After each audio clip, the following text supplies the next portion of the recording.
असा खाने बिल आया 14,000 रुपये बिल आया, दसो रोटी कितों खाइए। लेकिन गरीब छुप के अपने घर में बैठ कर रो रहा है, लेकिन इनको ये है कि हम बैठ जाएं। गरीब का कोई नहीं सोच रहा। मेरा ताल्लुक है साहिवाल से। मैं इधर मजदूरी के लिए आया। मेरा तो गुजारा बहुत मुश्किल होता है और क्या कहूँ, जीना आराम हुआ पड़ा है। अस्सलाम वालेकुम नाज़रीन, मैं हूँ आपका मेज़बान अली खान और आप देख रहे हैं वॉइस ऑफ लाहौर। नाज़रीन, महंगाई में फंसी पाकिस्तान की गरीब आवाम पर महंगाई के मुसलसल बम गिराने का सिलसिला जारी है और निगरान हुकूमत ने गुज़श्ता 15 रोज़ के अंदर पेट्रोलियम मसनूआत की कीमतों में दूसरी मरतबा इजाफा कर दिया है और गुज़श्ता 15 रोज़ के अंदर पेट्रोल की कीमत में 16 रुपये और डीजल की कीमत में 11 रुपये तक जो है वो इजाफा कर दिया गया है। और ना सिर्फ ये नाजरीन, बल्कि सुई गैस की कीमतों में भी 66% तक का एक बड़ा इजाफा कर दिया गया है और महंगाई में पहले से पिसी आवाम को इसे यकीनन शदीद मुश्किलात का सामना करना पड़ेगा। तो इस हवाले से आवाम के पास जाएंगे और आवाम से जानेंगे कि इस महंगाई के बाद उनका क्या कहना है और जो लोग पहले से मुश्किल से अपना गुजारा कर रहे थे वो अपना गुजारा कैसे करेंगे। तो आइए चलते हैं आवाम की जानिब। क्या कहना चाहेंगे, जो पेट्रोल की कीमत बढ़ गई है, सुई गैस की कीमतों में 66% तक इजाफा कर दिया गया है, बिजली पहले ही महंगी है, गरीब आवाम का इसमें गुजारा होगा? टुक्कर ही नहीं पूरा होंदा भी इन्ने बेड़ा गर्क होया पिया इन्हां हुकूमतां दा, इन्हां दा बेड़ा ही गर्क हो जे हुक्मरानां दा। ਇਹ ਕਿੱਥੋਂ ਕੁੜੀ ਹੋਵੇ ਸਾਨੂੰ ਵੇਂਦੇ ਸੀ, ਰੋਟੀ ਨਹੀਂ ਪੂਰੀ ਕਰ ਸਕਦਾ ਬੰਦਾ, ਜਿੰਨਾ ਮਰਜ਼ੀ ਕੰਮ ਕਰਦਾ ਰਹੇ, ਟੁੱਕਰ ਹੀ ਨਹੀਂ ਪੂਰਾ ਹੁੰਦਾ। 50,000 ਦੇ ਬਿੱਲ ਘਲਾਈ ਜਾਂਦੇ ਨੇ, ਆਪ ਇਹਨਾਂ ਨੇ ਤਾਰਾਂ ਲਾਈਆਂ ਨੇ, ਕੁੰਡੀਆਂ ਆਪ ਫ੍ਰੀ ਸਾਡੀ ਵਾਰੀ ਬਿੱਲ ਤੁੰਨੀ ਜਾਂਦੇ ਨੇ, 40 ਇੱਕ ਦੋ ਬਲਬ ਚੱਲਦੇ ਤੇ 40,000 ਬਿੱਲ ਆਉਂਦਾ। ਇਹਨਾਂ ਦਾ ਬੇੜਾ ਹੀ ਗਰਕ ਹੋ ਜਾਓ ਹੁਕਮਰਾਨਾਂ ਦਾ। हर चीज़ नूं अग लाई जाती है, पकौड़े कड्डी दे ने, टुकर ही नहीं पूरा होंदा। 500-600 बचता उन्होंने कित्थे कित्थे रखे बंदा। तुसीं आप समझदार जे, ठीक है। क्या आपको लगता है इस मुल्क में कभी तब्दीली आ सकेगी या जो हालात हैं इस वक्त इसमें कोई बेहतरी आएगी आने वाले दिनों में, या आपको ये लगता है कि ये मजीद खराब होंगे? लेकिन जे कोई भुट्टो वर्गा बादशाह होंदा ना तो फिर वो गरीब दी सुनदा सी। और आटा 14 ने किलो हो गया ही तो घर घर ना कारां ते आया ही कि मैनूं माफ़ कर दिओ। वो इंद्रा नूं मां बना के कनक लै आया सी। ਇਹੋ ਜਿਹਾ ਕੋਈ ਬਾਦਸ਼ਾਹ ਨਾ ਜੰਮੇਗਾ ਤੇ ਨਾ ਜੰਮਿਆ ਹੀ। ਇਹਨਾਂ ਨੇ ਕੀ ਕਰਨਾ? ਇਹ ਚੋਰ ਚਾਕੂ ਕੁੜੀ ਹੋਵੇ ਆਪਣੀ ਬੋਝੀ ਭਰੀ ਜਾਂਦੇ ਆ, ਗਰੀਬਾਂ ਦਾ ਸਰੰਜਾਂ ਨਾਲ ਖੂਨ ਕੱਢੀ ਜਾਂਦੇ ਆ। अस्सलाम वालेकुम सलाम। क्या नाम है आपका भाई? आजम। क्या करते हैं यहाँ पे? फैक्ट्री में काम करता हूँ। क्या कहना चाहेंगे, पेट्रोलियम कीमतों में इजाफा कर दिया गया है, इसके अलावा जो है वो सुई गैस की कीमतों में इजाफा कर दिया गया है, बिजली तो पहले ही आसमान से बातें कर रही है, क्या कहना चाहेंगे? सर किया कुछ भी नहीं है, पेट्रोल की कीमतें वो भी इतनी ज़्यादा है और ये जो सुई गैस का बिल है पहले आता था तकरीबन 500 रुपया 800 रुपया, लेकिन अब भी वो 4-4 हज़ार 6-6 हज़ार रुपया वो भी आ रहा है। तो जो बिजली का बिल है वो तो ये जो भी आ रहा है वो कह रहा है 300 यूनिट हम फ्री देंगे, कोई भी नहीं दे रहा।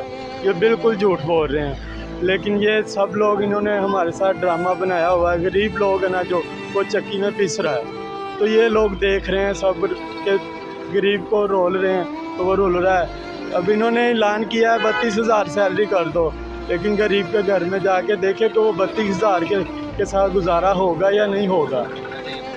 जो रेंट पे रह रहा है वो 10,000 रुपया रेंट दे रहा है, तो तकरीबन 30,000 का उसका घर का खर्चा है। जो बिल है 10,000 बिल आ जाता है, कुल 10,000 किराया आ जाता है, तो गैस का बिल आ जाता है 10,000, 30,000 तो यही चला गया।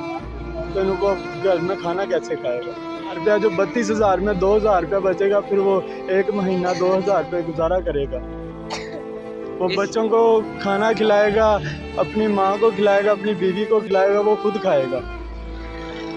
32,000 में क्या होगा? जो मजदूर है वो हम नहीं जानते वो किस तरह अपना ये वक्त पास कर रहे हैं। क्या कोई उम्मीद है इस हुकूमत से कि आने वाले दिनों में आपके लिए कोई बेहतरी हो सकती है? सर उम्मीद हमें किसी के ऊपर नहीं है। इस टाइम हमें उम्मीद है तो अल्लाह ताला के ऊपर ही उम्मीद है, क्योंकि ये सब लोग मिले हुए हैं, इकट्ठे मिले हुए हैं। कोई कह रहा है वो बैठेगा, कोई कह रहा है वो बैठेगा, लेकिन इन लोगों को किसी को गरीब का कोई नहीं पता चल रहा कि गरीब के क्या साथ क्या हो रहा है। लेकिन गरीब छुप के अपने घर में बैठ कर रो रहा है, लेकिन इनको ये है कि हम बैठ जाएं। गरीब का कोई नहीं सोच रहा। अस्सलाम वालेकुम। क्या नाम है आपका? आबद हुसैन। अभी सब कहाँ से आए हुए हैं आप? आज़ाद कश्मीर से। यहाँ पे क्या करते हैं? यहाँ पे फैक्ट्री में कल जॉब करता हूँ। क्या कहना चाहेंगे हालिया जो महंगाई है, पेट्रोलियम मसनूआत की कीमतों में इजाफा हो गया है, बिजली पहले ही महंगी है, सुई गैस की कीमतों में 66% तक इजाफा कर दिया गया है, क्या कहना चाहेंगे? हम ये कहना चाहेंगे कि भाई सस्ता हो हर चीज़, मजदूर आदमी के लिए बड़ी आसानी हो। बहुत मुश्किलात है इस तनख्वाह में, कुछ फैक्ट्री में जो तनख्वाह है उसमें कोई काम, फैक्ट्री की तनख्वाह कम है। आप यहाँ से आज़ाद कश्मीर जाते होंगे, यकीनी तौर पर लोकल ट्रांसपोर्ट का इस्तेमाल करते होंगे, किरायों में भी इजाफा हुआ होगा, तो आप जितने अरसे बाद पहले घर जाते थे, क्या आप भी उतने अरसे बाद ही जाते हैं? अब 7 माह हो गए नहीं गए, महंगाई की वजह से। महंगाई भाईजान क्या कहें, महंगाई इतनी हो गई है और गुजारा बहुत मुश्किल से हो रहा है, और आटा भी इतना महंगा है, पेट्रोल भी इतना महंगा है, हम मजदूर लोग हैं, हम कहाँ जाएं। आपका ताल्लुक लाहौर से ही है या किसी दूसरे शहर से आए हैं? मेरा ताल्लुक है साहिवाल से, मैं इधर मजदूरी के लिए आया हूँ। मेरा तो खुद का गुजारा बहुत मुश्किल होता है और क्या कहूँ, जीना आराम हुआ पड़ा है। भाई देखे, मैं ज़िला बिहाड़ी से आया हूँ, मेरे FA तलीम है, मैं 3 दिन हो रहे फिर रहा हूँ, हर एक फैक्ट्री में गया हूँ, जॉब ही नहीं मिल रही इस बार। क्या जो महंगाई जिस सतह पर पहुंच गई है, इसमें गरीब आदमी का, एक मजदूर आदमी का गुजारा हो सकता है? बिल्कुल नहीं हो सकता भाई, बिल्कुल नहीं हो सकता गुजारा। आज ये है कि मैं ज़िला बिहाड़ी से किराया पे करके आया हूँ, इधर इंटरव्यू वाले ऑफिस में गया हूँ, वहाँ पे फीस दिया, मैं तकरीबन 2-3 दिन में 5 से 6 हज़ार रुपये खर्चा कर चुका हूँ भाई, और मुझे जॉब नहीं मिल रही, बिल्कुल नहीं जॉब मिल रही। 2-3 कंपनियों में भी किया हूँ, इन्होंने भेजा इंटरव्यू वालों ने, ऑफिस वालों ने, आगे गया वो कहते हैं अभी लिमिट पूरी हो गई है, जॉब नहीं मिल रही। हालात की वजह से? बिल्कुल, हालात बहुत ही मुश्किल हो चुके हैं, गुजारा बहुत ही मुश्किल हो रहा है। असा खानों बिल आया 14,000 रुपये बिल आया, ਅਸੀਂ ਦੱਸੋ ਰੋਟੀ ਕਿੱਥੋਂ ਖਾਈਏ। ਇੱਥੇ ਦਿਹਾੜੀ ਲਾਈ ਦੀ ਹੈ 700-800 ਸਾਨੂੰ ਦਿਹਾੜੀ ਲੱਭਦੀ ਹੈਗੀ ਹੈ, ਅਸੀਂ ਕਿੱਥੋਂ ਰੋਟੀ ਪੂਰੀ ਕਰੀਏ। ਆਟਾ ਬੜਾ ਮਹਿੰਗਾ ਹੋ ਗਿਆ, ਚੀਨੀ ਬੜੀ ਮਹਿੰਗੀ ਹੋ ਗਈ ਹੈ, ਦਿਹਾੜੀ ਸਾਡੀ ਇੰਨੀ ਹੈ ਕਿ ਨਹੀਂ 700-800 ਦੀ ਦਿਹਾੜੀ ਹੈਗੀ ਹੈ, 12 घंटे से काम करीदा ਅਸੀਂ, बिल ही देते हैं, कर को बचता है, मर्च से रोटी खाते हैं हम, बिल ही देते हैं बस। अस्सलाम वालेकुम। वालेकुम सलाम।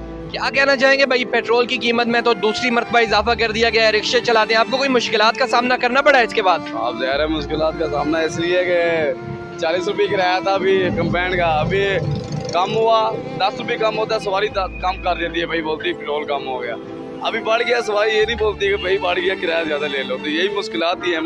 पेट्रोल कम, यार पेट्रोल सिर्फ बढ़ाते 50 रुपये हैं, कम 3 रुपये करते हैं, 1 रुपये करते हैं, कभी 10 रुपये करते हैं, ठीक है भाई, हम तो मुश्किलात का शिकार हैं। महंगाई, कुछ चीज़ भी, आटा देखो वही, हर चीज़ वही रेट है, कुछ कम तो नहीं हुआ ना, तो इसलिए पेट्रोल का भाई क्या कर सकते हैं भाई, हुकूमत तो भाई हमारे साथ भाई वही मुसलत की जा चुकी है, हम क्या कर सकते हैं। क्या आपको लगता है आने वाले दिनों में पेट्रोलियम मसनूआत की कीमतों में कमी हो सकती है, या आपको लगता है कि ज़्यादा ही होगा? लगता तो नहीं है, वो इसलिए जब हम नज़र डालें ना इकोनॉमीज़ पे और जो हमारी मशीयत कहाँ पहुँची हुई है, तो लगता नहीं है कि ये कम करेंगे, क्योंकि ये कम करेंगे तो पीछे रह गया जाता है। जी नाज़रीन, आपने यहाँ अवाम की राय सुनी और अवाम की राय के मुताबिक शदीद मुश्किलात का सामना है उनको, और जो गरीब लोग हैं उनका गुजारा इस वक्त बिल्कुल मुश्किल हो चुका है, और लोग जो है वो उनका ये कहना है कि वो बिजली और गैस के बिल देने के बाद उनके पास जो है खाने के लिए जो है वो पैसे नहीं बचते, और बहुत से जो लोग हैं वो दूसरे शहरों से यहाँ पर आए हुए हैं जिनको शदीद मुश्किलात का सामना करना पड़ रहा है। और नाज़रीन, ये गरीब तबका है जो पिसता जा रहा है, जिनके बच्चे फाके करने पर मजबूर हो चुके हैं इस वक्त, और जो पहले मिडिल क्लास तबका था वो भी इस वक्त लोअर क्लास तबके में तब्दील होता जा रहा है। हम उम्मीद करते हैं कि आने वाले दिनों में इस मुल्क के हालात जो है वो बेहतर हों, और इन गरीब लोगों को जो है वो कुछ रिलीफ मिले, और ये अपने बच्चों को जो है वो 3 वक्त का खाना दे सकें। आज के लिए इजाज़त दीजिए, इंशाल्लाह दोबारा भी आपकी खिदमत में हाजिर होंगे, तब तक के लिए अल्लाह निगहबान।